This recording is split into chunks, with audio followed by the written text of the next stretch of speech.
Hey,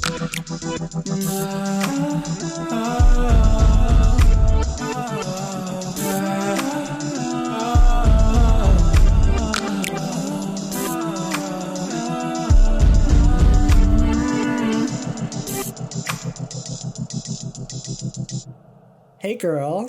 Hi, friend. How are Hi. you?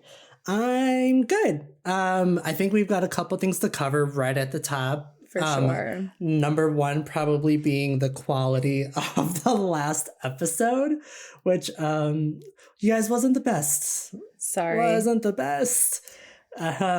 We tried something new. I mean, like you heard in the first or in the top of the episode, we recorded in person for the first time. Yep. Which we thought was going to be super, super exciting and work out, but we had so many mic issues and had to record just off of one, and it sounded like shit. So I guess the second thing that I will take, because it is on me, is if you were anxiously awaiting this episode to be dropped last Tuesday, my apologies. I have been incredibly sick, and while I was like not so sick that I like couldn't record, like I wasn't in the hospital or anything, I just sounded terrible, and obviously sound issues are important, as we just covered off for us, so we just wanted to give me a little bit of time to sound better. So if I still sound like a frog to you, I apologize. You're such a pretty frog. It's okay. Thank you. It's okay. If you guys don't follow us on Instagram, we also got listeners in Italy a few weeks back. Austria. I saw that in Austria. Yes. There's another country. Germany, but that's David. That was oh yeah. Okay, that makes sense. But holy shit, that's so wild and so exciting. Yeah. I think that's it for housekeeping. Yeah. Housekeeping. That's all I got. So what are we talking about today? Oh my God. Okay. So the grin on your face just makes me so excited. I wish everyone could see it. This case was so fucking nuts. So we were talking about a woman named Jane Bashara. I think that's how it's said. That's what I'm gonna go with. That's what like everybody that I heard talk about it say was Bashara. So yeah, should we just like get right into it, I guess? First thing I want to say though, like right at the top, is that I think we should kind of preface this with saying, like if you have any kids around, maybe save this episode for a little bit later when they get out of the car, go to bed, or drop them off at the neighbor's house and open that bottle of wine that you've been holding on to. Mostly because like we talk about some very adult topics in this one. Besides murder, there's more adultness. Yeah. There's a lot of adult in this one. So I would just say listen with caution if you're going to let them listen to this. But for sure. Yeah, fuck it. Like you said, this is a really bizarre case that's full of a lot of twists and turns, sex, lies, and deceit. There's a floppy dick in here. And just a lot of like straight up tomfoolery. So do you want to get started or do you want me to kick it off? Sure. I'll start. Ahead. Great. So our main star today, her name was Jane Ellen Engelbrecht, is how I think it's pronounced, at birth. She was born June 22nd, 1955 in Mount Clemens, Michigan, which is a suburb of Detroit. Her parents were Lorraine and John, and she had 3 siblings, John, Janet, and Julie. So they were really going hard on that J thing. Okay. She went to Mount Clemens High School. I don't know what their mascot is. She worked at a ice cream shop while she was in high school. She did volleyball and tennis. She was in French club, and she graduated in 1973. After she graduated, she went to Central Michigan University and studied business administration, which to me in the early to mid 70s sounds like what they put women in when they wanted to do like finance or accounting or something, and they were just like, okay, but you're a woman. Yeah. Right. Fuckers. But that's I don't actually know that, but that's what I think. Yeah. But she was in the Honor Society, and she interned at Detroit Edison, which is like their power company. She graduated with her bachelor's in 1977 and went to work at Detroit Edison. A few years later, in 1983, she went back for her MBA at the University of Detroit, which then later combined in 1990 to become the University of Detroit Mercy, if that's the one you're familiar with. Sounds like a hospital. Kind of, yeah. I think it was religious, which is probably why it sounds that way. Yeah. I'll just introduce our assailant here. God, do we have to talk about this guy? I know. Okay, so Robert Michael Bashara was born December 12th, 1957 to Lebanese immigrant parents, George and Nancy. George was a lawyer, and he was appointed to the Michigan Court of Appeals in 1972. And at the time, he was the youngest person to ever have been appointed to that seat, which is pretty cool. Okay. Sorry for my voice crack there. He had a sister, Laura. They settled in Grosse Point, which is another suburb of Detroit, which is ultimately where their like marital home would be. He came from a very loving family, but Bob was always in trouble. Because his father was a judge, though, he always got him out of it. When he was 11, he set a fire in his grandmother's home. Holy shit. And eventually he was sent to the Howe Military Academy in Howe, Indiana, which I tried to find like if there was like any dirt on it, because there's like all this stuff coming out about these like reform schools and whatever, like Paris Hilton, you know, is like kind of leading this whole thing. But I couldn't really find anything, but the school did close in 2019. And then after he went to the military academy for 4 years, he was allowed to come back home. He went to Grosse Point North High School. And then he went to Albion College, which is a private school. He was a frat guy. He dated a girl named Priscilla for most of his college time. And he graduated in 1980 with a bachelor's in economics and speech communication. His first job, he got a sales job at Michigan First Aid and Safety in Detroit. He married Priscilla in 1980 when they graduated, but they divorced less than a year later. So I think it was just kind of like college fun. But then when they got to the real world, they were like, never mind. Right. He really wanted to be an entrepreneur, which is why I guess he did economics. But he wasn't super successful. He had a lot of help, though. His uncle owned a restaurant called the Wooden Nickel. And then him and his dad opened a second Wooden Nickel in 1983.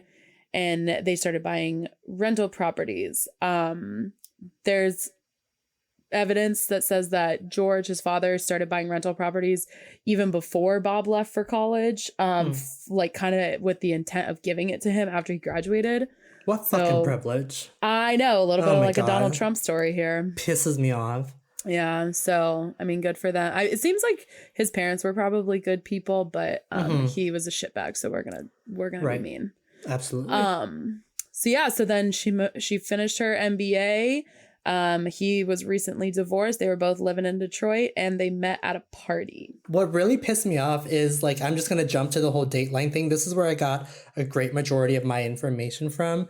They did an excellent episode on it. I think it's season 29, episode 37. But in kind of like at the top of the episode, Bob says to Lester Holt. Wait, he interviewed Bob? Yeah. I didn't watch the Dateline. Holy shit. Yeah, it was Lester Holt the whole time. So Bob tells Lester, quote, "When you play the game Monopoly, the person with the most property wins," which, like, yes, like that's the basis of Monopoly. But Bob, just shut the fuck up. Shut the fuck up. Stop trying to be funny. You're not cheeky. Like, stop trying to get us on your side already. Yeah. So they met at a party, and then they got married in the spring of 1985. Seems like their marriage started off pretty great, pretty normal, except for the fact that he had a vanity plate that said Big Bob. Disgusting. And I just can't. Like, even if he wasn't a murderer, I'd be like, go fuck yourself. Yeah. They were both super involved in their church, especially Jane. She loved golf and tennis. He also kind of dabbled in golf and tennis. They were both super successful and bought a house on Middlesex Road in Grosse Point Park in 1989. It was a 3,700 square foot, 2-story, 5-bedroom, 5-bathroom house. Jeez. Yeah. She was a senior marketing manager for Kima Services, which was an energy consulting company. And she went out of her way. This is just like the things that people had to say about her. She went out of her way to help her employees advance in their career. She ran the Grosse Point South High School Mothers Club once her kids entered high school. She was just like seemingly a really great woman, you know, like very warm and like friendly, and people really liked her. Seemed like she really also had like a pretty open door policy to like all of her friends too. Yeah. Someone said, it was one of her good friends in the Dateline, said that like she could whip up like a 4-course meal in like 30 minutes or whatever, but it would seem like she was preparing for it for weeks. Yeah. So she loved to host, and I absolutely admire that. Bob, on the other hand, was also involved. I don't think he was quite as likable, but he became president of the Grosse Point Rotary Club. He called himself an entrepreneur. Like, again, he was obsessed with that idea, but he was a landlord. He owned all these rental properties, and they did pretty well. I mean, real estate is, you know, how you amass wealth in this country, right? So they were doing pretty good until the economic crash of 2008, which was particularly hard on real estate. And that's actually going to come into play a lot later with a few things. I have some insider information as my mother is a realtor. Okay. So when the crash happened, Jane had retired, came back, and she made a great living, but it wasn't enough to sustain their normal life. They've got this huge fucking house, you know, in this really nice suburb. I'm sure that they drove, well, I know she drove a Mercedes. They drove, like, I'm sure they drove really nice cars. They were, you know, probably constantly going out, like they were probably those people who like always wanted to pay for everybody to do everything.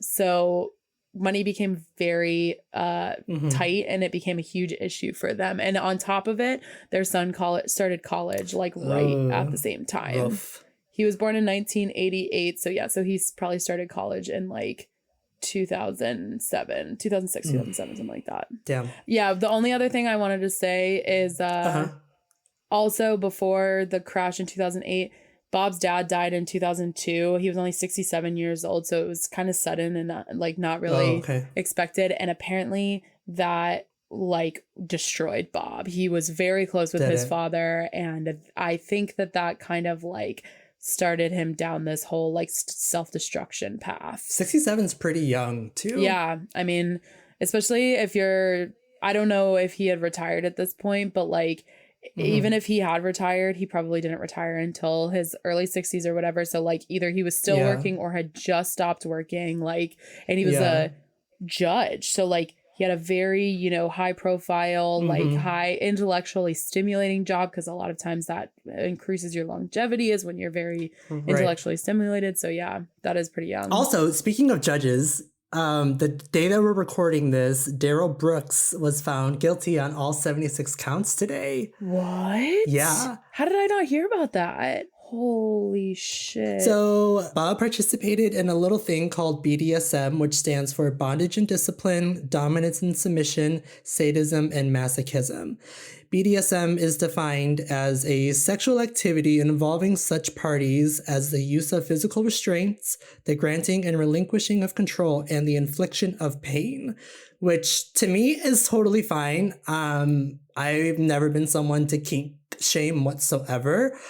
However, I just want to follow all of that up with saying BDSM holds a very heavy emphasis on consent and comfort.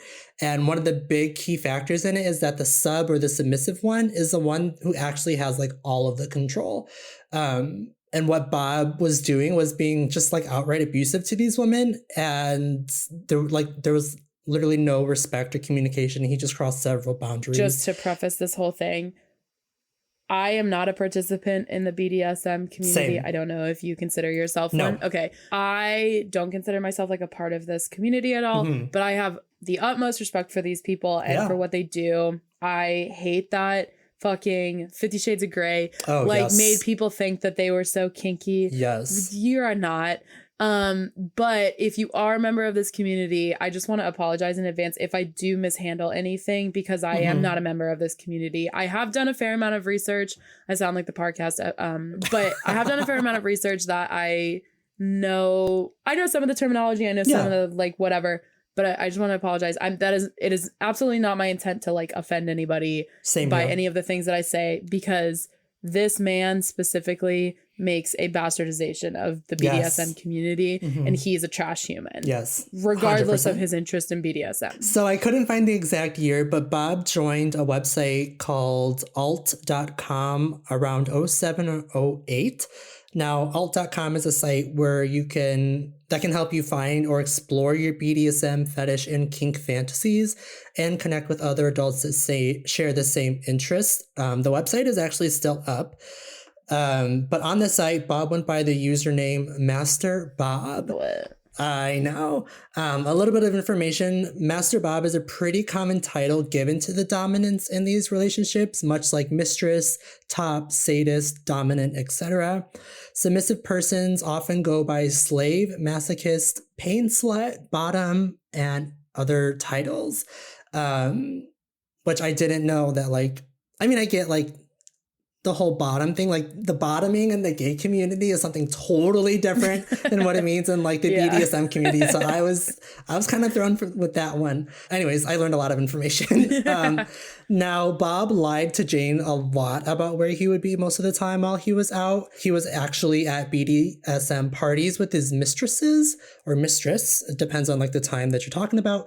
But we also need to say that Jane was in no way interested in or supportive of Bob's BDSM lifestyle. I did find one source that suggests that possibly his first BDSM party was as early as 2002. Oh, fuck. Again, talking about like his dad's death in 2002. It could have been kind of like I'm spiraling, so I'm just going to like go along wherever life takes me. And he ended up at this BDSM party, and that's kind of what like made him interested in it.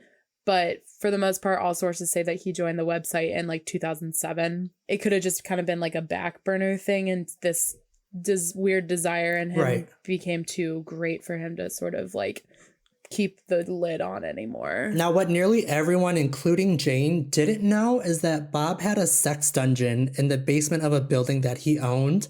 And above it was a bar named the Hard Luck Lounge, which is now permanently closed. One, because the building caught on fire. Oh, shit. But I think it also should have been just shut down because it had disgusting red lighting inside of it that just lit up the whole thing. But anyways, at this bar, it was no secret that Bob used this place as kind of like a meeting and a holding pad to meet a lot of women and kind of like get things started there before they went down into the dungeon. Employees at this bar even confirmed that Bob and several women regularly went into the basement, and on some occasions they took whips and bondage gear down, which where the fuck were, like, Bob being such a public person in this area and like kind of prominent in some ways, I would kind of think and hope that he would at least tell them to like keep it sealed or like put it in a bag or something. Like there was even one count where some woman was like wearing one of her collars.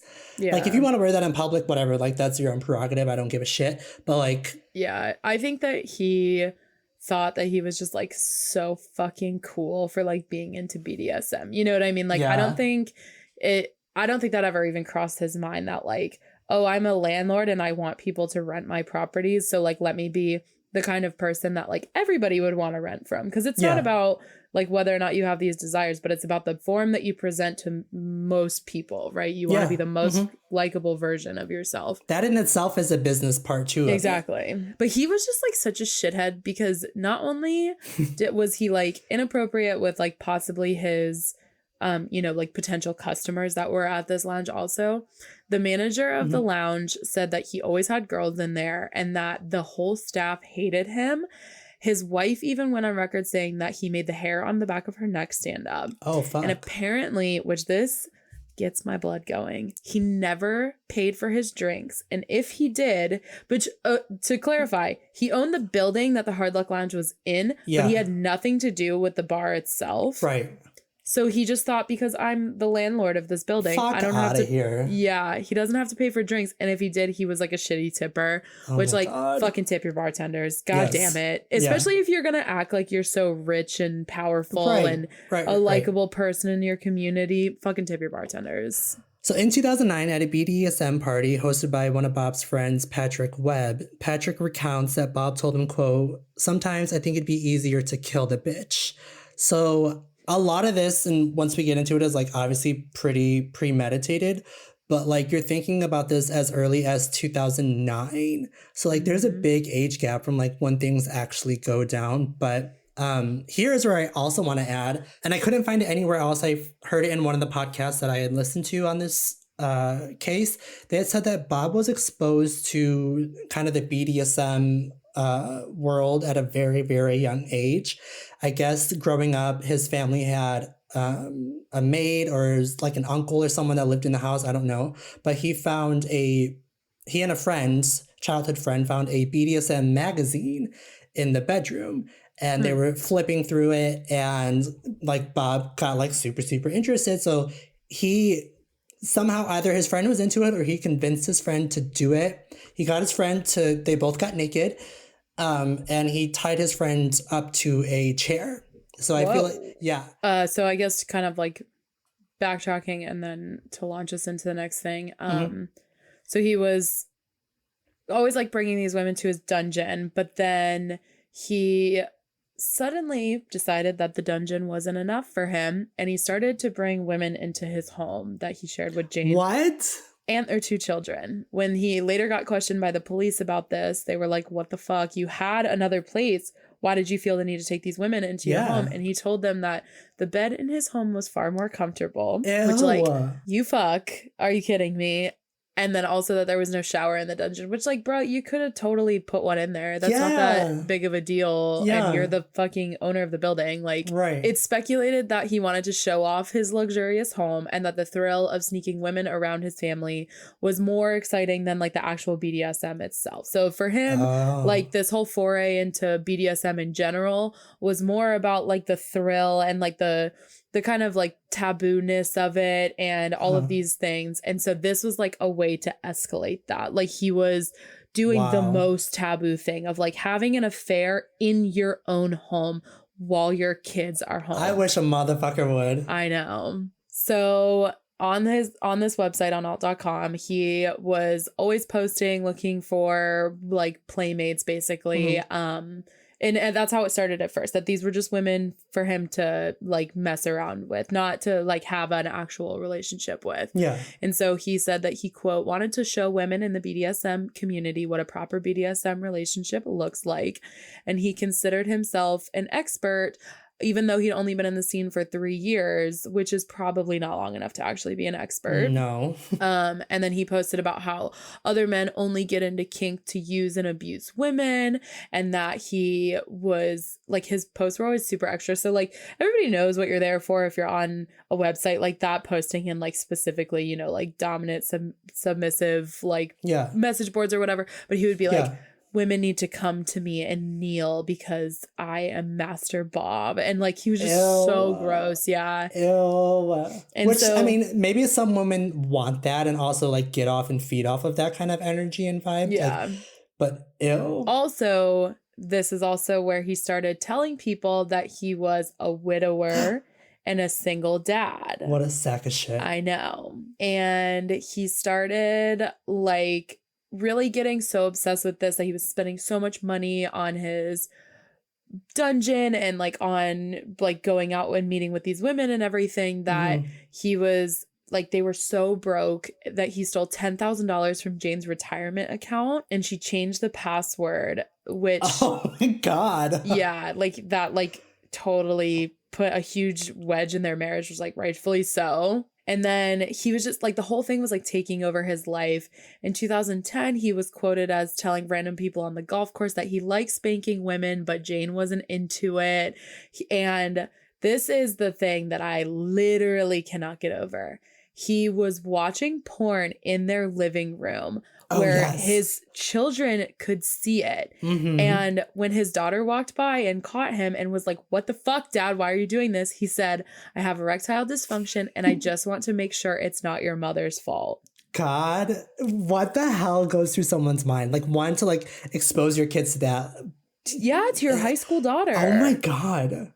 But to like say that thing like, oh, I've got ED, which whatever, but like, fuck. Yeah, it's a natural part of life, but like, so you don't need to be like ashamed of it, but don't be using that as an excuse to disgustingly watch porn in your fucking dining room with your teenage daughter next door. Like, that makes you kind of a pedophile. Oh, even watching porn on like back when there were family computers, like that shit scared the shit out of me. I could not imagine.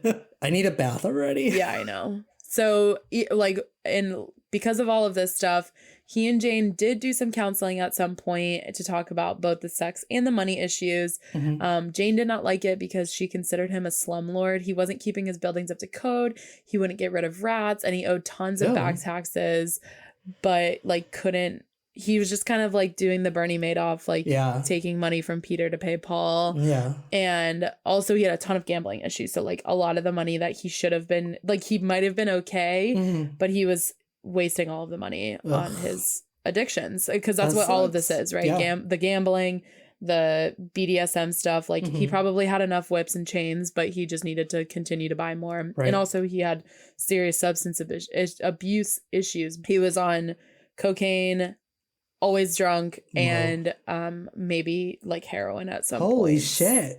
Yeah. So in 2007, Bob met a woman named Vanita, and this was like his first kind of like full-on affair. I kind of like that name, Vanita. Yeah. I've like never heard of that before. Kind of sounds like a Greek goddess. Yeah, or a delicious salad. that was so dumb. So she was financially stressed and vulnerable. So he helped her find a job. He lent her some money, and he was buying her and her kids groceries because he touted himself as such a good Christian man. He would even bring her and her family to church and to the movies with his mom, and asked her to help him plan a birthday party for Jane. On the outside, it seems like he's really just a good Samaritan. They're having an affair the whole time. So he brings her around to his Rotary Club. They even exchange Christmas gifts. And the whole time he's telling Vanita he's going to divorce Jane. But of course, he never asked Jane for a divorce. So Vanita is really the one that helped him outfit his dungeon. Okay. And not only did it have all of the like necessary BDSM accoutrements, I guess, he also had swords and axes on the walls as like decorations, which are not at all part of the BDSM community. I wouldn't think so. Yeah, as far as I understand. Because even though it's about inflicting pain, it's always done in a safe way, right? Yeah, but like having a full ass fucking axe on the wall, that could cause a lot of potential danger. So that was pretty weird. And then she also claimed, and trigger warnings, we're getting into the bad stuff now. So if you need a minute, listener, please take it. She claimed that Bob would often choke her until she was unconscious, that he got super violent and angry during sex, especially because of his erectile dysfunction. But she was so kind of like in it already that she stuck with him for a while. But eventually she started to ask for real dates because, again, he's telling her that he's going to divorce his wife. And she asked he agreed to it. But then on the night, so this only happened one time, and he agreed to this date. But then on the night of the date, he picks her up, and he's like, you have to come into the dungeon first. And when she gets into the dungeon, Rachel Gillette is there. She has never heard of Rachel before. They have never discussed having a third person in their relationship whatsoever. And he's just like, here she is, deal with it. That's so shitty. Like, yeah, she was in a very rough situation, but also like for her to probably have some inkling of like wanting to detach and separate herself, like, but how do you do that for someone that in some ways has like done so much for you? But like you also can't use that as a crutch either. Like that can't be like not to victim or like point any blame to her whatsoever, but like that's probably like a hard spot to be into, like, for sure. You feel like, you know, indebted to him. He's lending you money. He's giving your kids Christmas gifts. Like, yeah, for sure. I mean, that is the formula for a lot of abusive relationships, is that you feel indebted to the person in some way. What a motherfucker to just bring this other woman on her too. And so they're like in the dungeon, and there's like a side room closet kind of thing that Vanita like pulls him into because she doesn't want to like talk in front of Rachel because she's like, who the fuck is this woman? And he's like yelling at her and just like trying to escape. And so Vanita ends up staying in that closet because she's just like crying and like trying to get herself together or whatever. Bob and Rachel start having sex, and she can hear them while she's in this closet. And Rachel is like Vanita can hear Rachel like talking to Bob and saying like, you shouldn't be so mean to her. Oh my God. Yeah. So that was the last night that Bob and Vanita ever saw each other, as far as I know. Good. Good. Yeah. And so now Bob has moved on to Rachel, who is one of the main players in our story here. So Rachel was originally from Detroit. She grew up in Dearborn, which I guess is like another suburb, and graduated from Fordson High School in 1979. So she is this like the same age as Bob and Jane, which I don't know why when I originally heard this story, I just like figured she was way younger, but no. So she moved to Texas for a little while, got married and then divorced. She worked in the late 90s as a manager of a Christian bookstore, which is kind of ironic. And then she left for a job at the University of Texas. Then in 2006, she applied for a job at Wayne State back in Detroit because she wanted to move back to where her family was, I guess. So she got the job there in 2006. Her performance started slipping in 2008, and she was citing family issues. P.S. She had met Bob at this point. They met on alt.com. When they first met, he told Rachel that Jane was dead. He was a widower. Oh, God. And then eventually Rachel started to figure it out that Jane was very much alive and well, and that their marriage was not actually toxic. Because then once she started to figure it out, Bob was like, well, our marriage is so bad. I just like, she basically, you know, doesn't even talk to me anymore, whatever. And then Rachel kept like observing things, and she was like, wait, what are you talking about? Like, you guys have a great marriage if you're Jane. Like, this is so fucked up. So she tried to break up with Bob, but he would not leave her alone, even called her adult daughter to say, you need to talk some sense into your mother. Fuck out of here. One, don't ever involve the kids. I mean, don't involve the kids, especially like that. Right. So eventually they get back together, and Rachel becomes basically Bob's main squeeze. Like the whole time he is dating all kinds of women, not just Vanita, not just Rachel, but like dozens and dozens of women apparently. But eventually he becomes sort of like obsessed with Rachel. Why? I don't really know. Probably because he saw the ability to manipulate her. This is my best guess. Don't commit to a relationship if you cannot like abide by the terms, you know? Like, right. Yeah. If you are a polyamorous person, you need to be upfront about that and get that from, you know, the start, that's where you're at. Rachel tried to break up with him 8 different times. Oh, God. over the course of their relationship, which lasted about 4 years. So that's about once every 6 months. Yeah. Yeah, that sounds, I've been there too. The timeline sounds right when you really want out. Don't make me laugh. So every time she would try to break up with him, he would just be like, I just need a little more time to get rid of Jane, his wife. And he would always play the master card and be like, I'm your master. You have to do what I say.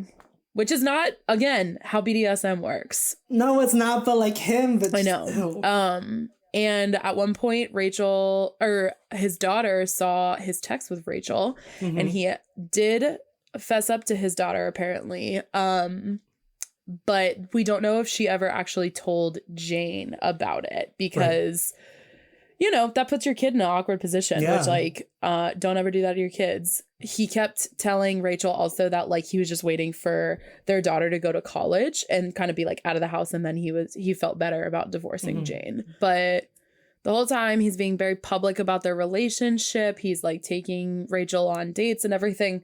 Kind of like all the things that Vanita wanted. But he was actually doing it with Rachel. And also, why not move a county over? Like, why stay in your safety net of where everyone knows you? Why not go to the next county over? Like, yeah, you have your dungeon, but like, I'm sure you can find a warehouse or somewhere to fucking take her. Yeah. Like, and I mean, he definitely just had like weird perception about how kind of infallible he was, because Rachel lived in an apartment building that he owned. What? Yes. I heard in one source that it was in the building where the Hard Luck Lounge and his dungeon were. Oh, shit. But I could not find that confirmed. And he also was like having Rachel kind of like play Jane in their lives. So like he would like Jane would be out of town or something, and he would like have Rachel come stay at the house. He would ask her to like use Jane's toiletries, like her shampoo and her deodorant, so that she like smelled like Jane. And he would have her drive Jane's car and stuff. What the hell? But there was one weekend while Jane was away that Bob and Rachel had a threesome in their home, and afterwards he made, the other woman left, but he made Rachel sleep on the floor because he said that it was inappropriate for her to sleep in their bed. That crosses the fucking line. Yep. Holy shit. But yeah, Rachel, I mean, was like fully kind of obsessed with him. Yeah. Her name on alt.com was MB's Bella for Master Bob's Bella. No. Which I don't know if that was like a Twilight reference, but that's all I could think about. Yeah, okay. Rachel, no. And so then he starts talking about wanting to like move in with her, and because he says he's divorcing Jane and all this stuff. And Rachel did not want to stay in Grosse Point because it was fucking weird that like his family lived there and whatever. But Bob was like, I can't live anywhere else. Like, we have to stay here. So again, his misconceptions about his infallibility. Right. So, and also in 2010, her work performance was not improving. Her superior at this time described her as aggressive and disrespectful. And they really tried to like help her, give her training and, you know, coach her a little bit to become like a better worker, because I guess she was a really good worker when she first got hired there, but she just was not open to any of it. And then in 2011, she changed her emergency contact to Bob. No way. Yep. Holy shit. These two are in deep. Yeah. So Joseph John Getz was born January 12th, 1964. So he's a little bit older. He was one of 5 children in Warren, Michigan, in a 900 square foot house to Richard and Joanne. So there were 7 people living in a 900 square foot house. Oh, fuck. Yeah, they were very impoverished. And he had a stroke during his birth, which I did not know that could happen to an infant. I found that same thing. Yeah, same. Yeah. Which caused mental disabilities, educational and emotional problems, and he lost vision in one eye. But his siblings were very good to him. And eventually, when he was 7 years old, he was living at something called the St. Louis Center in Chelsea, Michigan during the week, and then he would come home on the weekends. And I think it was kind of like a home for the disabled, right? Kind of like helping him figure out how to live with his disability. And then after he finished high school, he worked as a merchant marine. He got married in his early 20s, but was soon divorced after. That ex-wife said that he was quick to anger and probably had a mood disorder. Ooh. He got married again in 2000. And with that woman, he had a daughter, but they split a few months after the baby was born.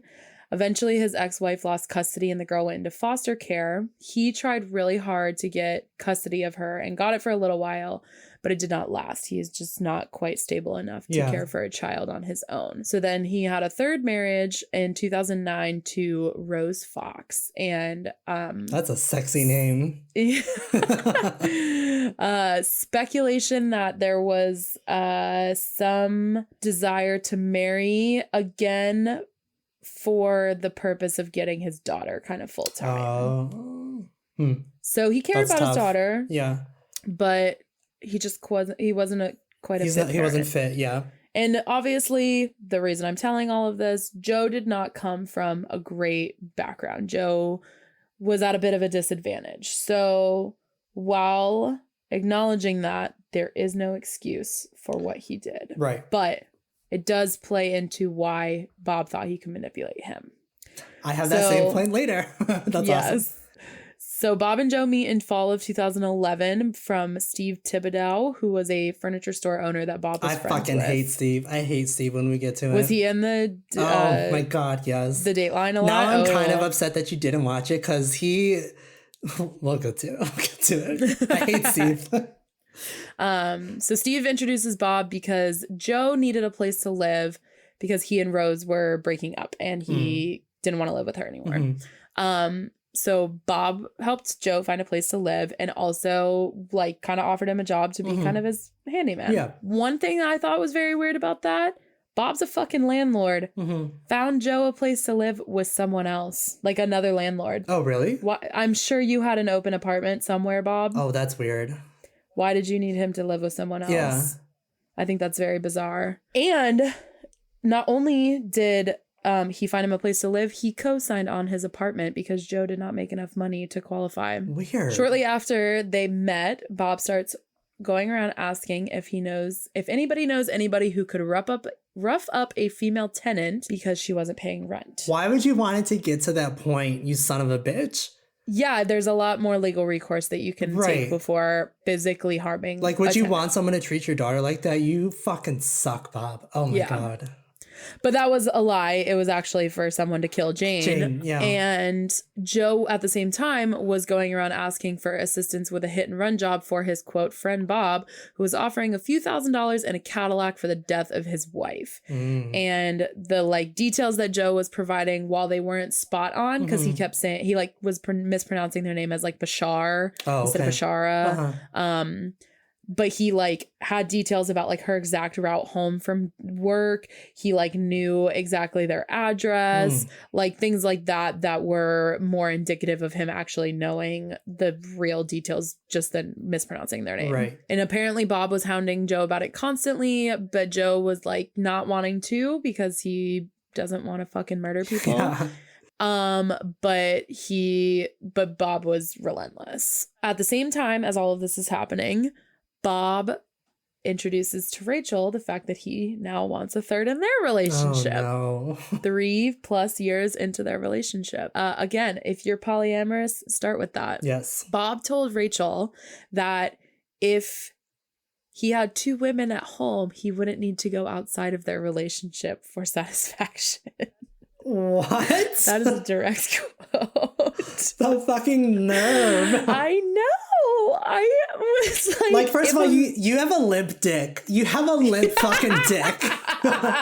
Don't you start this bullshit and don't bring this into my house. And Rachel was like, no. And he was just like, yes. So he posted on alt.com, again, their favorite website, that they were looking for someone else. The info was very specific, including that she needed to be gainfully employed, their third. So he ends up messaging with a woman named Janet, who is a 52-year-old grandmother. She was a dental assistant. He told Janet that he was going through a divorce and still living in his marital home. So we're moving up on the truth scale. Yeah. And he asked her to live she lived in Oregon, and he asked her to move to Michigan so that he could have, this home with the 3 of them. Janet was like, girl, I'm just looking for someone to, like, go on trips with and have fun. Like, I'm not trying to, like, uproot my life and move in with you. Yeah. And then apparently through their conversations, Janet revealed that her father was extremely wealthy and possibly getting sick. And Bob kept making comments that she, quote, better be in the will. Fuck off. And then this is my favorite part of this whole story. He sent her a Christmas gift that year because he only knew Janet for like 5 months or something before this whole thing happened. So one Christmas, he sends her a $25 gift card to Subway. Olive Garden. What? Which, don't get me wrong, I fucking love Olive Garden. But if David shows up with a $25 gift card to Olive Garden for Christmas this year. Also, $25 isn't going to get you a lot. No, that's one meal at Olive Garden even.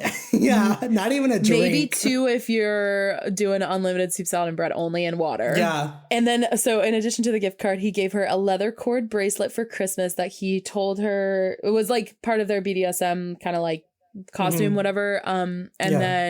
But he told her he wanted her to like wear it out in public and stuff, which like, sure. And then also a dirty t-shirt that he slept in for a few nights and didn't wash. Ew. And I bet that shirt stunk because Bob was a pretty big dude. Yeah, he's an out of shape, elderly man who does not take care of himself. Oh, no. That he's got nothing going for him. Yeah. So he gives her all of this stuff for Christmas. What a gift. She says, thank you. So at this point, also, they have not met in person because she lives in Oregon and he lives in Michigan. He starts planning a trip out to Oregon. And a couple weeks before she starts getting this bad feeling. Good. It's like right after Christmas. She's like, I don't really know if this is gonna work. That t-shirt was. She tried to use the gift card and there were only like $15 on it. He already used some of it. Can you imagine? So she starts getting a bad feeling about it, and even like he was supposed to go out there on January 12th. A couple days before, she was like not responding to him. He's like losing his shit, whatever. She was kind of scared of him and she didn't want to do it, but then he just like ended up talking her into it. He's extremely manipulative, manipulates everyone around him. So he tells Jane that he has a work trip out in Oregon, which if you're a landlord in Detroit, what the fuck are you going to Oregon for? And what is there, like a landlord convention? What the hell could be going on? Slumlord convention because he's not taking care of his properties. Right. I'm not saying that Jane that was on Jane or anything. Right. But are you that stupid, Bob, that you think that you're going to get away with this?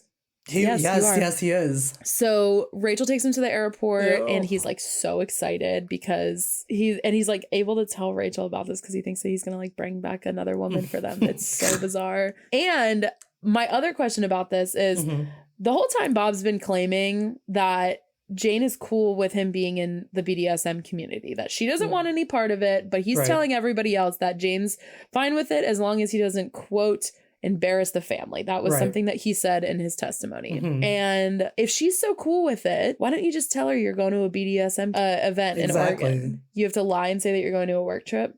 Clearly she's not okay with it. Yeah. So he gets to Oregon and immediately Janet picks him up from the airport. He forces her to let him drive the car because he, quote, refused to be a passenger. He wanted her to put his napkin on his lap for him when they got to dinner after she picked him up. He was an asshole to the waiter, and one of the waiters at this restaurant was her friend, which is like why she specifically took him there, because she was like, oh, I want you to meet my friend. And he was like an asshole to her friend. And he's like, you know, driving the car, napkin on his lap, whatever. Janet was like very clear before this that she didn't want any of the dominant submissive stuff to like leave the bedroom. Like some people are, you know, wanting that to kind of permeate all parts of their life. Janet was not like that. And then also, this is the saddest part. They get to her apartment or house, whatever. I don't know what she lived in. And her dog immediately peed himself in fear when he met Bob. That says a lot. He was a bad man. Yeah, it does. I am big on that. Like if I start dating somebody new, if my cat does not like you, which unfortunately my cat likes everybody. But if my cat were to not like you, like that's we're done. Also, Janet lives in Oregon. She loves hiking, as do most people who live in Oregon, which fine. It's not for me. I like it sometimes. But Bob flat out lied, said, I love hiking. I love being outdoors, whatever. Sure. They went on like a hike and he's like huffing and puffing the whole time. Like, are we done yet? Yeah. So already off to a bad start. Then the first night, he's there for 3 days. The first night he wants to, before they have sex in like the bedroom, which like obviously if they've met on this like BDSM site, sex is what they're there for. Right. He wanted to act out the sex in the garage first before taking it into the bedroom, which like... Is that even like foreplay? Like, yeah, weird. And also a garage is like dirty and cold. And I don't want to be out there. So then again, trigger warning. You may want to fast forward a minute if you're sensitive. He bound her and started beating her with a rope. He choked her until she was unconscious like Vanita. And then laughed at her when she came to. He was like, oh, wasn't that so funny? And he beat her so viciously with a leather whip that her marks were visible for months after he left. Fuck off. That crosses every boundary. Fuck off. And this is a big, big, big thing in the BDSM thing, is most people don't participate in breath play whatsoever. Right. Only super experienced people do it. And it's dangerous. It's very dangerous. It's like one of those like ultimate kind of like top tier. You've been together a long time. You trust each other with completely. He forced her into it on the first night that they have ever met. Nope. Not a fucking chance. And then again, he's with her for 3 days, asking her in Oregon if she knows anyone who can rough someone up for him because he's trying to get what Jane the killed. hell? Question, was he wearing a strap-on during this time? Because some women have said that he had to use a strap-on. Because he couldn't get his little willy up, like, whatsoever. Which, not shaming ED people, but if you're gonna fucking basically rape this woman, right? Because that's what breath play is, it's a sexual thing, right? Then fuck you, power reassurance rapist. I've been watching a lot of Criminal Minds recently. So then on like the last night, he's on the phone with somebody and he says, quote, "What the fuck is wrong with you? I want this done and I want it done before I get back." And it's speculated that he was on the phone with Joe saying, "Why haven't you killed Jane yet?" So Bob comes back from Oregon. He is teetering on the edge of destruction. He tells Rachel that everything went great and that they were all going to move into the cottage together, which is what he had nicknamed their house. Ew. And he's like telling, his BDSM friends that this is the most important thing to him and that this is all that he cares about is like having this life with these two women and all this stuff. And at the same time, him and Rachel got banned from a BDSM party. Actually, a couple, but one specifically, because he and Rachel went and he beat her with a belt in front of everybody. What? And then ran the tip of a dagger all over her body, drawing blood. What that can't even be BDSM at that point. Like that. No, that's torture. What the actual fuck? Poor Rachel, poor Janet, poor Vanita. Everybody. Fucking God. Oh, no. Yeah, poor Jane. Oh, no. So, yeah, so a couple more things leading up to the murder. He's trying to buy a house. This is where I have insider information because my mom's a realtor. Okay. He's telling Rachel and Janet that he's buying this house on Kensington Avenue, which was apparently less than a 20-minute walk from his home with Jane. Woof.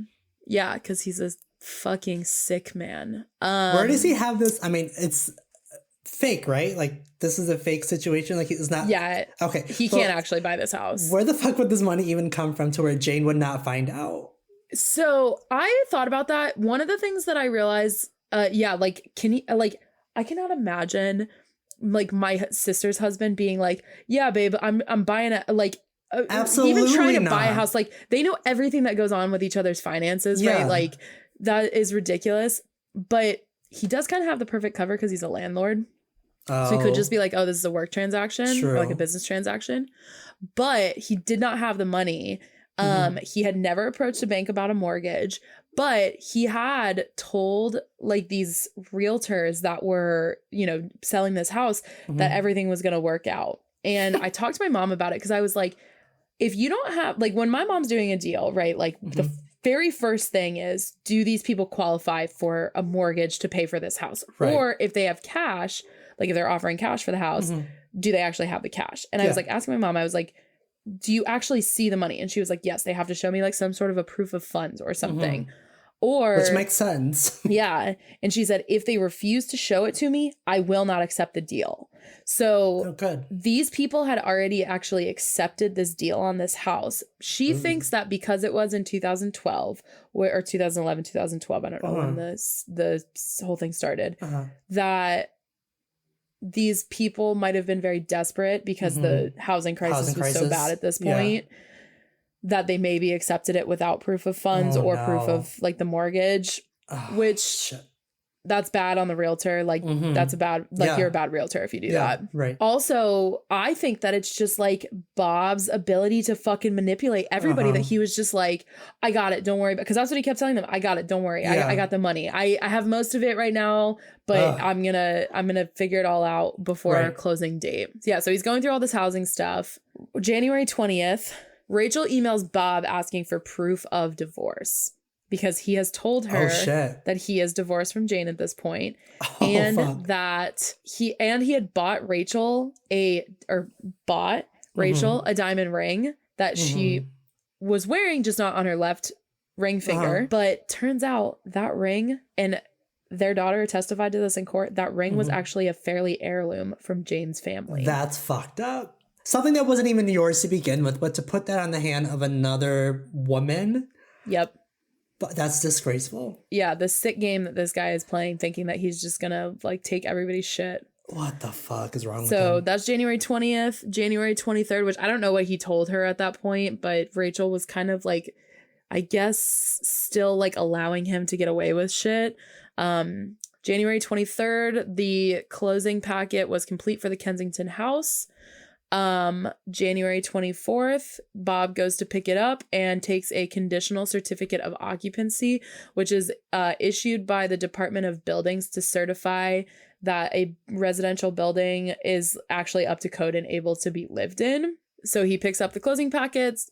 The realtor's like, what about the financing? He's like, I got it, baby. Don't worry about it. And then schedules a walkthrough for January 27th, which was the day that the house was supposed to close. So now we are here. Take it away, baby. So in the early morning of January 24th, 2012, Jane left for work around 5:30 a.m. and it's reported that she got home around 6 p.m. Bob was cleaning up at one of his properties that was in the same building as the bar that we had mentioned earlier and was reported to be home for the night around 8 p.m. Just put a pin in that. Bob said he spoke to Jane as she was heading home from work and she said she'd be home in about 20 minutes, but phone records would later prove that there was no record of that call ever happening. So when he got home, he couldn't find Jane, but noticed that a TV in the basement was on, so he assumed that she left to run a quick errand, which I guess, okay. I mean, if it's of her nature or whatever, that's not like totally unimaginable. But around 8:30, 9 o'clock, Bob starts calling Jane's cell phone and she never picks up. So I guess Bob's main concern stemmed from the fact that they were supposed to do their taxes that night, which is like a weird thing. Like, hey, let's set an appointment to like do our taxes in January after too. we both in January, yeah, after we both had a long ass fucking day, like really looking forward to romantic. it. So as the time went by, being the emotionally invested husband that he was, he started to get anxious and worried. And later that night, around 11:30 p.m., Bob reported his wife missing. So in the 911 call, leave that in, please. So in the 911 call, Bob sounded cool as a fucking cucumber. So there isn't the slightest bit of urgency or distress in his voice. He's like very even-tempered the whole time he's talking to the dispatcher. Now, I don't want to be insensitive because we know that people react to stressful situations in like very different ways. And sometimes they may seem a little bit sinister when they aren't like blowing smoke signals or like ringing all the bells, which is exactly like the fucking case with Bob. He's absolutely detached from what's going on. And it seems like he's just checking shit off of his to-do list. Like, yep, came home, you know, have this phone record, whatever. So the fucking 911 dispatcher ends up going the extra mile and calls Jane's cell phone and leaves her a voicemail. She's basically like, hey, this is Joyce or whatever the fuck her name is. Your husband's really concerned. You know, you haven't been home yet. Please give us a call back. That's weird. I've never heard of that happening before. No, neither have I. And in the Dateline episode, they played the voicemail. So like they, yeah. So it's not known how much time passes, but Bob does call 911 back and says he still hasn't heard from Jane and he's completely out of the norm for her. Dispatch then sends an officer to the house to get more information. Now, as we know, or as you may not know, maybe this is your first true crime podcast. What's up, Jordan? Glad to have you. The partner of the victim is usually the primary suspect right off the bat until they're ruled out. So things are kind of going off in detectives' heads already, but they get to the house, they search, they speak with Bob and say that nothing seems to be out of the sorts. So to make things more formal, they ask Bob to come to the station for questioning. So my sources say that the night of her disappearance, that after he called 911, Bob started calling a bunch of like their family and friends, and like people were like out looking for her. While this is all going on, his mom comes to his house to like help, you know, soothe the kids and like soothe him, whatever, like thinking she's just being like a good mother-in-law to a missing woman. Bob takes his mom's phone into another room and calls Rachel and says, don't call or text me until I call or text you. No fucking way. Why would Dateline leave that out? I don't know. Holy shit. No, I saw nothing about that. And I didn't just rely on Dateline. I gotta say that also, but holy shit, I found that nowhere. I know that we both listened to 2 podcasts about it, but we listened to different ones. So yeah, so that was in one of my podcasts that I heard. That's wild. Very. So the following morning, on January 25th, around 7 a.m., a tow truck driver, Frank Leone, was inching towards the end of his shift while he was driving around looking for stolen or suspicious cars in the, quote, gritty East End of Detroit. Nice wording, Lester. The area that Frank was in was notoriously known as a breeding ground for selling drugs. Also put a pin in that. We'll get back to that later. Now, Frank radioed into his dispatch, gave them the plate number of a black Mercedes SUV, and waited for them to get back to him to find out whether or not it was already reported stolen and if he could load it up. Now, Frank's job, who worked in tandem with the Grosse Point Police Department, radioed him back and told him not to touch the car, that it was connected to a missing persons report for Jane. So when detectives arrived at where the car was found, an officer put his flashlight up to one of the windows and noticed a body slumped over in the back seat. Upon further investigation or inspection of the car, detectives said where and how the car was left looked completely staged. All of the doors were unlocked. The car keys were on the driver's side floorboard. Everything in her purse was dumped out and on the passenger floorboard. And most notably, the dirt on the driver's side door looked like it had been recently brushed up against. Detectives also noticed that a pill bottle of prescription pills was dumped out on the seat. And on the left side of Jane's face, it said that you could see a lot of heavy bruising. So that raises the question, why was Jane in this area? So 2 days after her death, on January 27th, Jane's cause of death was said to be violent and painful. She most likely died by strangulation, most likely caused by someone's hands. There weren't any ligature marks or puncture wounds. The medical examiner also found that one of Jane's fingernails was broken. This likely meant that she fought against her killer, and the nail was bagged and sent for testing. Lastly, there were also no signs of struggle inside her car, and it didn't seem like a robbery gone bad. So all of this is adding up to like something pretty suspicious. Nothing really makes any sense at this point. Around the same time, there was something going on that was dubbed, quote, the back page murders in Detroit. Now, this son of a bitch, Bob, brought it up and suggested that this may be what happened to Jane. So the Backpage murders, unfortunately, this case involved 4 separate instances where women would meet up with someone they met on an adult website, they disappeared, and then they were found dead in the trunk of their car. So detectives are wondering if Jane is in any way connected to this and is now the 5th victim, but police had a completely different point of view and didn't even really bother pursuing it whatsoever. So they believed that Jane wasn't killed in Detroit, but instead was killed in Grosse Point, which at the time hadn't had a single murder in 20 years, which is pretty... What? Yeah, it's pretty fucking remarkable. Especially, not to disparage Detroit. I've heard it's a wonderful city. Yeah. But how close Grosse Point is to actual Detroit proper, yeah.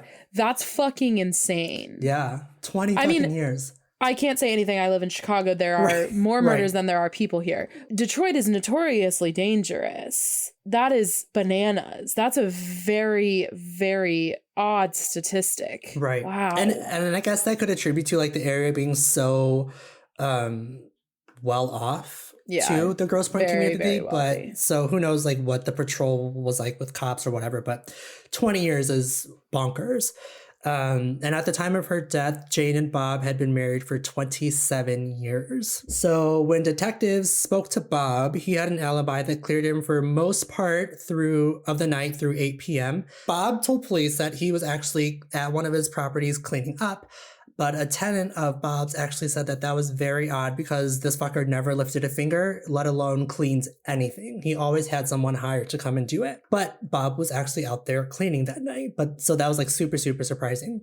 So Bob said he went into the Hard Luck Lounge to have a drink, and then he called a friend to meet him there. He said that his friend came around 7:10 p.m. and they stayed until 8 o'clock. During his questioning, when the cops asked Bob about their marriage, he tells them, quote, "I'm sure there's something out there that she's done. There's probably a lot of things that you may not know about, and vice versa."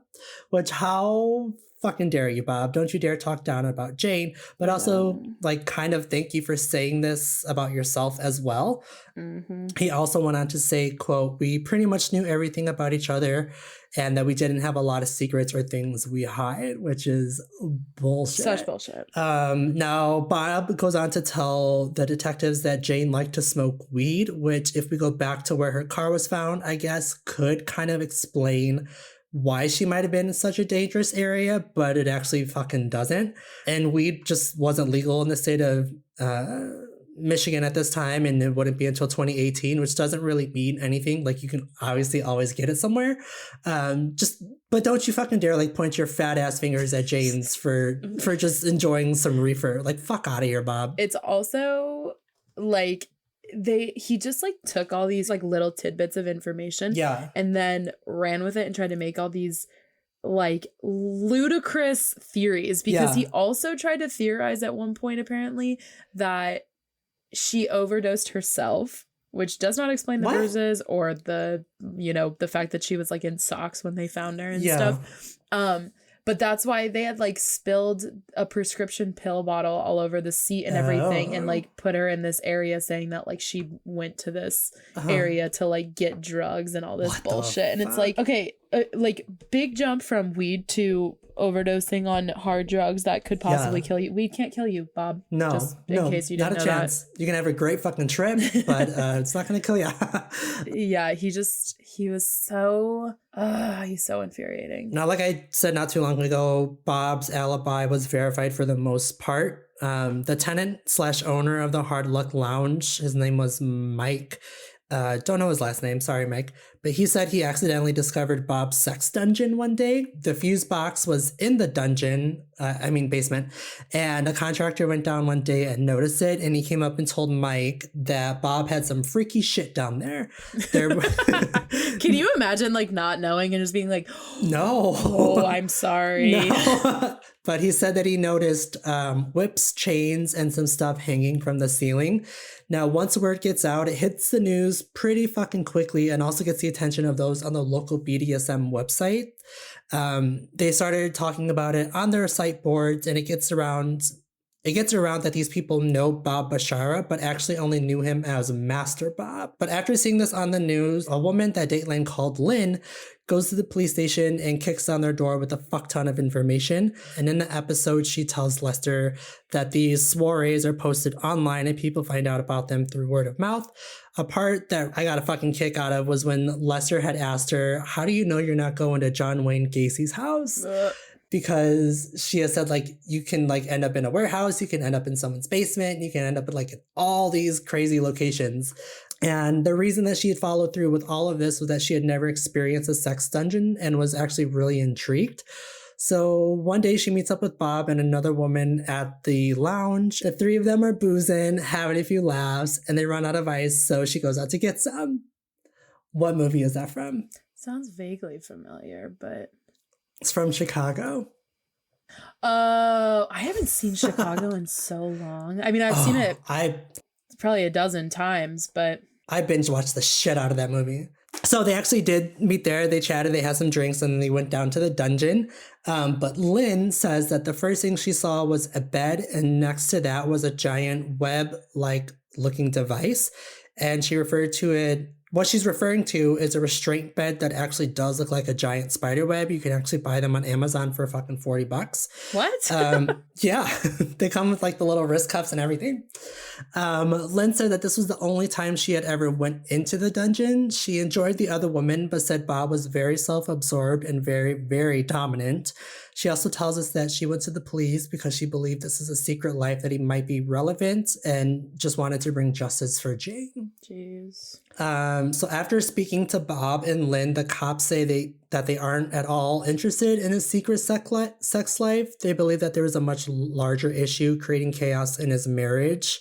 Now, Rachel, who you talked about earlier, went in to talk to the cops and told them that she and Bob were actually in a relationship, which you had said for 3 fucking years, which just blows my mind. Like, I can't keep a secret to begin with, but to hold on to it for 3 years, that's preposterous to me. This is where the cops say that Bob is officially the only person of interest in what had happened. So Joe Gentz, who was involved in this as well, he was a massive 6'4" man and had an IQ of 68. So January 28th is when Rachel went to talk to the police on her own. January 29th, Bob takes a polygraph and fails it. Surprise. He claimed during the polygraph that they didn't have any secrets. He wasn't even faking grief. He was acting very flippant. Claimed all the things about the drug deal gone wrong. And said, how could I have killed her? I'm president of the Rotary Club. What the fuck? Who the fuck cares? Who the fuck cares? A Rotary Club is a fucking philanthropic organization. It's not like you are president of Chamber of Commerce or something. Oh my God. Fucking dummy. On this day also, the home was searched. Evidence was taken and he hired a lawyer who immediately pointed them to Joe Getz. The following day, on January 31st, Joe turned himself into the police that morning and is held for, was it 72 hours? So during this time, Joe now tells the police that Bob needed something taken care of. Joe said he didn't take Bob seriously at first and turned him down, but Bob got mad and was super persistent about it, and that he ended up even making threats against Joe's life. So to go back to the night that everything happened, the night that Bob called 911 or 911 and reported Jane missing, January 24th, Joe says that he was at the Bashara's house around 7 p.m. Bob let him in through the garage and they hid behind some moving boxes. Joe said that when Jane came into the garage, she and Bob started arguing and Bob turned to Joe and said, take care of it, and pulled out a gun and pointed it at him. Joe said that he hit Jane on the back of her head, grabbed her around her neck, and started strangling her. Bob kept asking and hounding him if it was finished, and he said no. So this is a rough part, you guys. Joe ended up putting one of his boots on the back of Jane's neck to put an end to it. Police asked him how he knew she was dead, and he said that he just heard her neck crack. Which that alone is repulsive. That was like confirmed by the autopsy that her windpipe was completely crushed because of the force with which she was strangled. And that takes a lot of force too. It's not something thin either. Yeah, they said that the windpipe is one of the hardest things to crack too because it's cartilage. It's not bone. Like, bone's a lot easier to crack. Also, during that conversation with Joe, during that 72 hours, he also talked about Bob visiting the thrift store where Joe volunteered, and he gave the co-volunteer, an envelope with almost $1,000 in it to give to Joe. Oh, no fucking Olive Garden gift card for this guy? Son of a bitch. According to Joe, all of this happened on the driver's side of the car, which was super, super important information. He goes on to give descriptions that are exactly identical to the condition in which the investigators found Jane and her car. Joe goes on to say that they both put Jane's body into her car and Joe drove it to East Detroit, which is where it was later found. After he left Jane's car in the alley, Joe said he went to McDonald's to get something to eat, which security cameras at McDonald's confirmed this. The security cameras caught Bob going in to use the bathroom. Shut up, really? Yep. Because, like, got a drive-thru. They just went through the drive-thru. Right. But Bob was like, shit, I gotta pee. Always thinking with his dick, this guy. Always. So Joe said that Bob was supposed to pay him $8,000 and give him a used Cadillac, which you alluded to earlier. And in his confession, Joe lays it out that he was the only one that killed Jane, but acted on orders from Bob, which is super important later on. Now, to corroborate Joe's story, the police turned to phone records. And between September through January, there were a total of 472 calls between Bob and Joe. The day before Jane's murder, Bob called Joe about 22 times, and before 9:30 a.m., Bob called Joe 10 times. On the day of the murder, Bob's very first call, to no surprise, is to Joe, And considering all of this, it was easily dismissed as being a normal record of calls between a boss and an employee. Now, to kind of talk about some DNA evidence, detectives were able to gather DNA evidence from a pair of boots that Joe said he dropped in a donation box, which luckily they were fucking able to recover those. On the bottom of one of the boots was DNA that matched Jane's. Joe said that Jane fought for her life and showed them the scratches to prove it. And if you're keeping track of the dates, we are now at January 31st, which is just 7 days after Jane is murdered. Now, by comparing the DNA found under Jane's broken fingernail, they were able to match it to Joe's. We forgot one thing on January 31st, if we're going chronologically.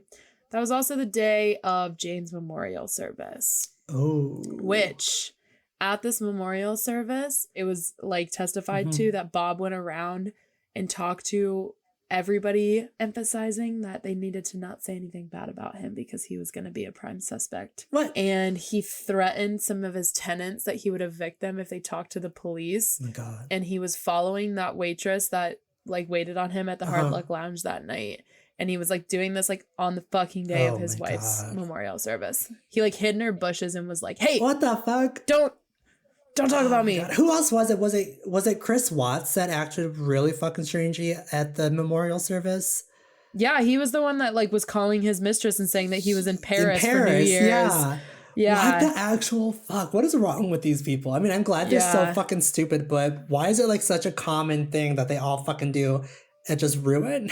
He was more worried about looking guilty than mourning his fucking dead wife. Oh my God. Which makes you look very guilty, by the way. Yeah, you're doing Bob. the exact opposite. Now, a month after running tests and doing their investigation, the detectives are now able to arrest Joe. So Joe was already at the courthouse for a completely unrelated hearing. I think it was a family matter. I don't know if it pertained to his daughter, but I'm assuming so. Cops ushered Joe into a room and placed him under arrest. The police chief actually came out and said that Bob is the only person of interest here, which actually surprised a lot of people, despite the fact that they have a full confession from Joe and he's in custody. Now, to Dateline, in an interview, Bob denies having any involvement and begs to be allowed to have his life back, which, you son of a bitch, how dare you? He says Joe couldn't stop calling him because of a family court matter he was dealing with and he needed some money. Bob now has the fucking nerve to say to us in the camera, quote, "Think about it. If you wanted to harm someone, would you hire a guy with a 68 IQ and have the work done in your garage, in your home? Does that make any sense?" Of fucking course it does. I think it makes complete total sense. It gives Bob like every perfect opportunity to come up with all of these erroneous answers and cover-up stories, and inserts a person who is mentally challenged like Joe as unfortunately like the perfect fucking scapegoat for someone like Bob. He also says, "I'm certainly not going to hire an idiot to kill my wife Bob, in my you're the garage." idiot. Yeah. Fuck you, Bob. Fuck you. I'm little shrimp dick. Oh my God. Makes me so, I know that's all I keep wanting to, but it makes me so mad. Bob claims that Jane was aware of him being in a relationship with another woman, which was Rachel, right? Yep. But he doesn't say that they were in an open marriage. He just says that they had an understanding. I don't believe any of this in any way. He tries to spin it. Jane's daughter even says that her mom was preparing for a divorce and wanted to get all of her own things in order to protect herself financially. One thing that she was really, really scared about was Bob's attorneys going after her 401k and using that to absolve Bob's debt on his properties. One of the things that I'm confused about is Jane and Bob's daughter testified that she was trying to divorce her, but another one of Jane's friends testified that like the week before her murder, Jane had been telling her friends, like, "We're doing really good right now. Like, things are kind of back to how they were when we first started dating," because they were like going to therapy and stuff. So I don't know what the truth is there. Obviously, we can't trust anything that comes out of Bob's mouth. So the same week that Joe was arrested, Rachel's apartment was searched. Right after Jane was murdered, Rachel had gone to the police initially, but then when the police like set her straight that he wasn't in fact divorced, that he was not, so absolved of his innocence as he thought he was. Rachel had filed for a personal protection order against Bob. Rachel was like very conflicted because she like really cared for Bob, but then he kept like referring to Jane on the news as his wife and like saying how much he loved her. And so it took her a little while, but eventually she got her shit straight and realized that he was bad news. Despite the order, Bob kept calling her, saying that he loved her and that they had a future together, which like, no, you don't, Bob, you're going to fucking jail. And then he also called Janet, our woman from Oregon. Leave Janet out of this. I know, asking her to, quote, take Rachel in to protect her, but Janet shouldn't call him to let the investigation blow over. Oh my God. And then also Janet testified that Bob had said when she called him and was like, what's going on? Like, whatever. He was like, oh, the kids are fine. No, they're not. Their mother just got murdered. Hell no. And then Bob was encouraging everyone, including Rachel, to go to the police with alternate theories to draw attention away from Joe Gentz, pleading his innocence in the media. Bob was still doing interviews and being way too public about this. Like, again, same thing as Chris Watts. Like, being like, oh, Shanann, Celeste, come home, whatever. I forget the other daughter's name, but you just like, shut the fuck up, stupid men. I cannot get over it. And why would his attorneys allow this to happen? I know. Like, if you really want to protect your client, why? Or why not be there? Why not be present? Bob claimed that his only relationship with Joe, this is like in the news, his only relationship with Joe was tenant and landlord, which it wasn't because Joe did not live in your building. Right. And their recent interactions were over a $600 electric bill. And Joe was getting agitated about a roofing project that he had not been paid for. But while this is going on, Bob starts asking for someone to murder Joe under the guise of, quote, avenging his wife's murder. This fucking avenging. What? Oh, this fucking tool bag. So now we get to talk about your least favorite person, Steve. Steve! Oh, I'm so excited. So if you guys remember Steve, I know we're like talking about a lot of people here, so it could get pretty convoluted. So Steve is a guy that introduced Joe and Bob, and he owns, was it a thrift store? Furniture store. Furniture store. Okay. So Steve fucking tells us that the cops at one point believed he was the mastermind of everything, but he told them that if he was, they, quote, wouldn't find a body. You heard me? Gross. Why do men talk like that? Apparently Steve has mafia ties. Yes, he does. He really likes to gloat on that too. So a few weeks after Jane's death, Bob has Steve come over to look at a refrigerator that isn't working. And Steve says that Bob starts just blabbling on about needing Joe taken care of. The Michigan FBI gets involved with Steve and wires him up to hopefully catch a confession from Bob. And I guess they plan to meet up at Steve's store. And once they do, Bob says that he didn't have his wife killed. Why would he do that when she's making $145,000 a year? But then boneheaded Bob asked Steve if he could get someone inside of jail to kill Joe for $20,000 cash. Like, you're out here giving $25 Olive Garden gift cards. Where are you gonna get $20,000 from? And you only paid Joe $1,000, less than $1,000 to kill your wife. Yeah, fuck out of here. Fuck out of here. This is my other favorite part of this case. One of Bob's suggestions was to have Joe hit with a rocket launcher in the prison yard. They're just gonna stand up in the fucking guard towers and what the hell? Like the Joker in Dark Knight, a rocket launcher with his bazooka in Lower Walker. Great fucking movie. But Steve did some good shit here. I mean, I guess he wasn't an informant and he wore a wire, but he just said some dumb and out of pocket shit in Dateline that just really irked me and grinded my gears. He basically says that he had to channel playing The Godfather to get through this, and that's just this whole mafioso vibe that he went about and all of this. Just fuck off, Steve. Fuck off. I feel like you're not really involved in the mafia like you think you are. No. Then if you're talking about The Godfather like that. Right. Real mafia people probably hate that movie. Like I'm sure they do. 3 days later, Bob shows up and asks Steve, who's wired up again, if he's sure he could get this done. And Steve reassures him that yes, I can get in. He says, I'm like 80-90% sure we'll get this taken care of. So Bob pays Steve $2,000 and asks for a receipt that acts as a purchase of some kind from his store. Now the FBI has exactly what they need, and minutes later they come in and they arrest Bob outside of the store in the parking lot. And Bob is now being charged with solicitation of murder. Yeah, thank God he wised up and pled guilty to that, because honestly, knowing what I know about Bob at this point, like he's so arrogant and thinks that he's so infallible that I cannot believe that he pled guilty, but he did. Saved us a lot of money. Right. So on December 10th, 2012, Bob is sentenced to 6 to 20 years in prison for hiring the hit on Joe. And he was sent to the Oaks Correctional Center. Before we get to that, on December 21st, 2012, Joe pleads guilty to murdering Jane. In February, he was sentenced to 17 to 28 years for her murder, and from Judge Fonda Evans in the Wayne Circuit Court. She's badass. I love her. Yeah, and she's a big player in this whole end of this story. So through Joe's like confession testimony, everything, and all of the information that he provided them with, the police issue an arrest warrant for Bob on April 17th, 2013 for the first-degree murder of Jane Bashara. He was also, that indictment included conspiracy to commit first-degree murder, solicitation of murder, obstruction of justice, bribing, intimidating, or interfering with a witness. Shit. So, yeah, he... just throw the book at him. Pretty much, which rightfully so. Yeah. A year later, Joe filed to withdraw his plea, even though he's already been sentenced at this point. Poor Joe. And it was denied. Fonda Evans was like, bitch, get out of here with that shit. And then on October 7th of 2014, Bob's trial begins in Waynes County 3rd Circuit Court.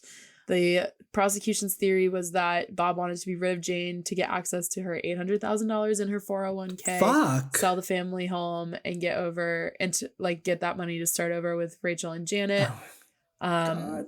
The defense's theory was that the police just went after Bob because of grudges for like a old like sexual harassment case or something against Bob, which like, what the hell? Honestly, totally believe it because Bob's a piece of shit, but also not enough to make police just target you for a murder. Right. So there were more than 70 witnesses. That's incredible. That's a lot of people. Yeah, that is a lot. One of the witnesses was a friend of Joe Gent's named JJ, who was bragging with Joe about his money after the murder. Rachel and Janet both took the stand about their relationship and about how Bob damaged their lives and their mental health. His cousin Chloe, which was a fake name, that's not her real name, but his cousin said that on the night of the funeral, she and Nancy, I wrote down, which I think was her mom maybe, so like Joe's or Bob's aunt, learned about his BDSM and affairs, and that he called it, when they confronted him about it, he called it outside interest and denied having the affairs. Like totally trying to downplay it, even though obviously it was the full motivator for his.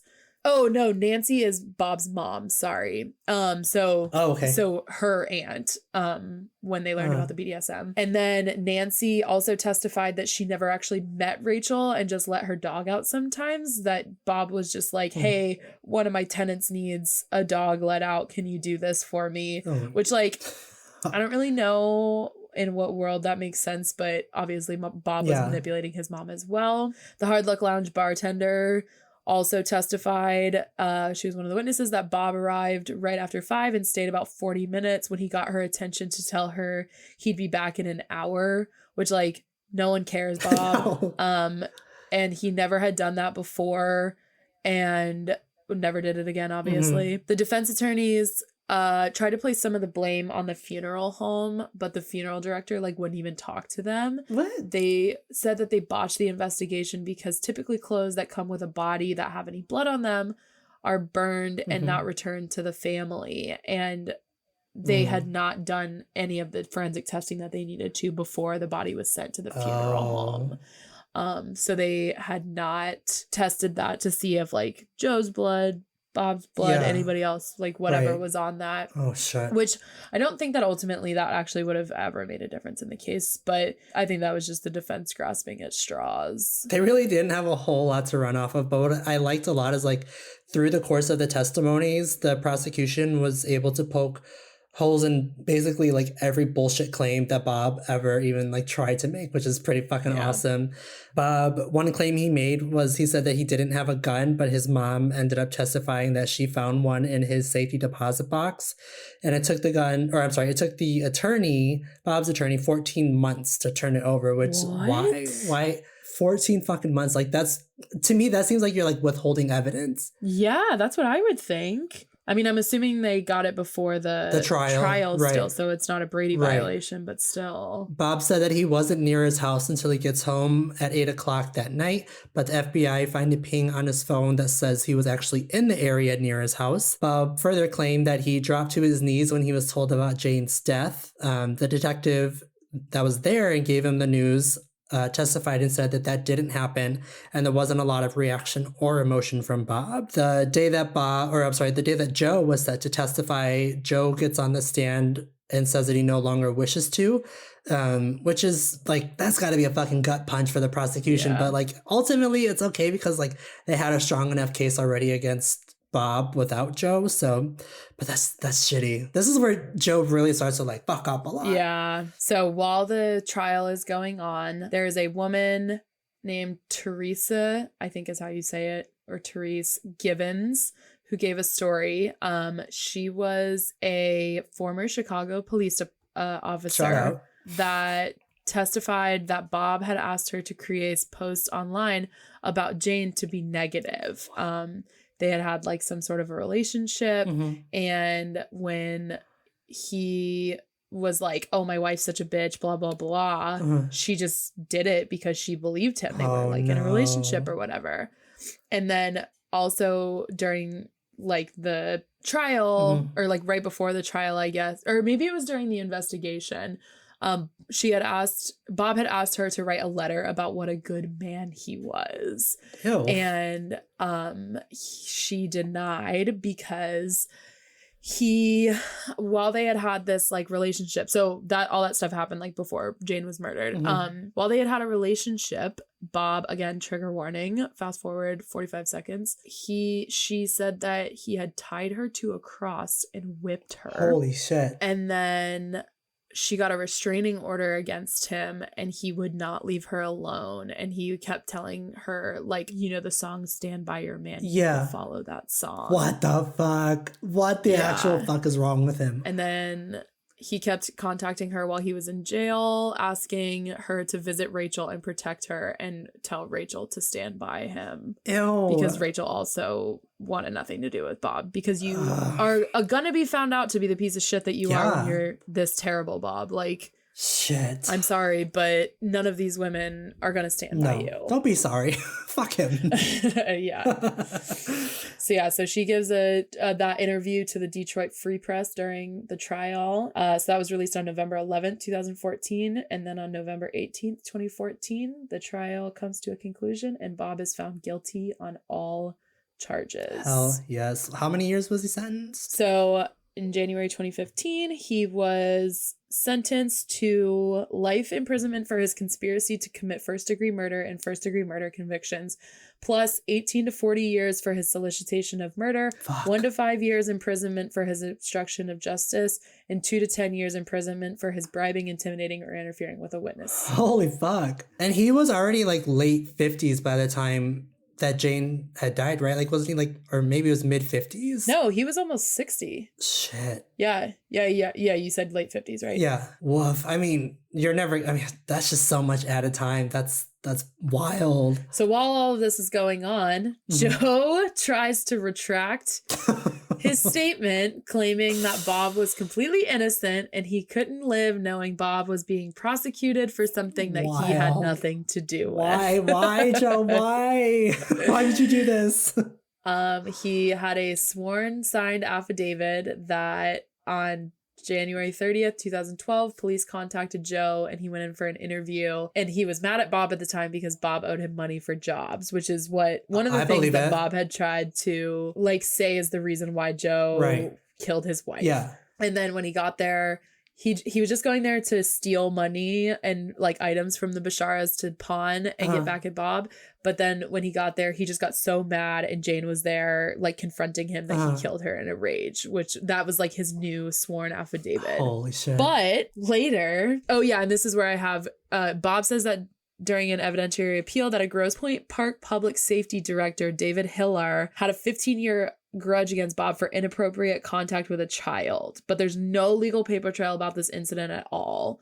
And Bob was allowed to dress up as Santa for years. So if there was any kind of suspicion that he was any sort of a pedophile, I don't think they would have allowed him to dress up as Santa. So I think that's all bullshit. Especially in that community too. Oh, for sure. I'm sure there's tons of fat white men who want to dress up as Santa. But later, Joe retracts his new sworn signed affidavit. Why? And says that he had a fellow inmate write out the affidavit and he just signed it without looking at it. Which, like, what the fuck is Poor wrong? Joe. Like, I know that Joe has so many issues, but like, seriously, you're just gonna sign something like that without even looking at it? Yeah. Jane's mother, during her victim impact statement during his sentencing hearing, said, "Why couldn't Bob just leave her daughter and grandchildren alone and just get a divorce?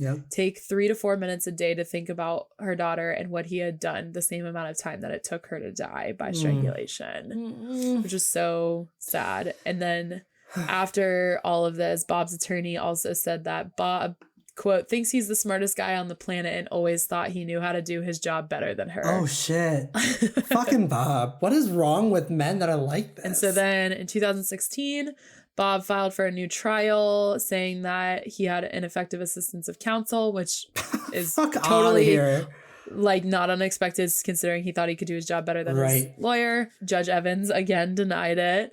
Then he appealed to the court that his father had once been a judge for, and they also denied his appeal. Wow. And one thing I loved about that was there were 3 judges that signed that opinion for the appeal. 2 of them were named Jane. Oh, fuck yes. Yeah. Fuck yes. That's awesome. And then in May 2018, he tried to send it to the Supreme Court. They wouldn't even hear it. Good. He was supposed to be eligible for parole in spring of 2029. Somehow his sentence got like commuted. Wow. But he died. He died at the age of 62 in August 2020. He died in an Ann Arbor area hospital, which is where the University of Michigan is, for those of you keeping track at home. They couldn't disclose his cause of death, but there were no confirmed cases of COVID in his prison at the time of his death. Because remember, this is August. That's pre any vaccine. Yeah. But he had been on dialysis prior to his death because he had liver problems stemming probably from all of his substance abuse. That's the least he fucking deserves. I know. The least. Oh, what a flaming sack of shit. Oh, I know. That was a good one. That's like the onion that keeps giving. I just cannot believe the audacity of these people that, like, you're already not only did you murder somebody and then lie about it, but then you're already convicted for it, and then you're going to be like, just kidding, didn't actually do it. What? And this is why people like Adnan cannot get out. Oh, that's a really good point. Because we don't believe people after they've been convicted, because sacks of shit like this got to keep lying. Fuck. This was a good one. I am very sorry to Jane and especially to her children. I mean, I cannot imagine like your father killing your mother like that, and all the lies and the deceit and the deception, which, like, obviously you don't kill somebody unless there's all of that involved as well. But like, God, I can't imagine. So heartbreaking. Well, are we going to tell them what we're covering next? So for our next case, we are going to cover the attempted murder. Finally, there's no actual death in one episode. We'll give you guys a little break. The attempted murder of the Slender Man killings. Attempted killings, I guess. I guess it's a little like on point for like spooky Halloween too. Yeah. That episode will come out on hopefully November 2nd. It'll come out sometime in November. It'll come out within like this first week of November. Yes, absolutely. Yes. Well, you guys, I guess that's it. But if you want to follow us, you can follow us on Instagram at YourNextPod. You can find me at Emilio Ariabara. You can find me at Brooke Bovier. Yeah. I think that's it, you guys. If you guys are liking the show so far, please leave us a 5-star review or however many stars you feel like we deserve, and a rating also. Subscribe so that you know when our episodes actually come out, while we're sporadic right now. Right, that'll be helpful. We're doing this on purpose, actually. Yeah, I'm just gonna say that. That's true. We just are trying to force you guys to subscribe. Just spread the word. We love you. We love you guys. Bye. Bye.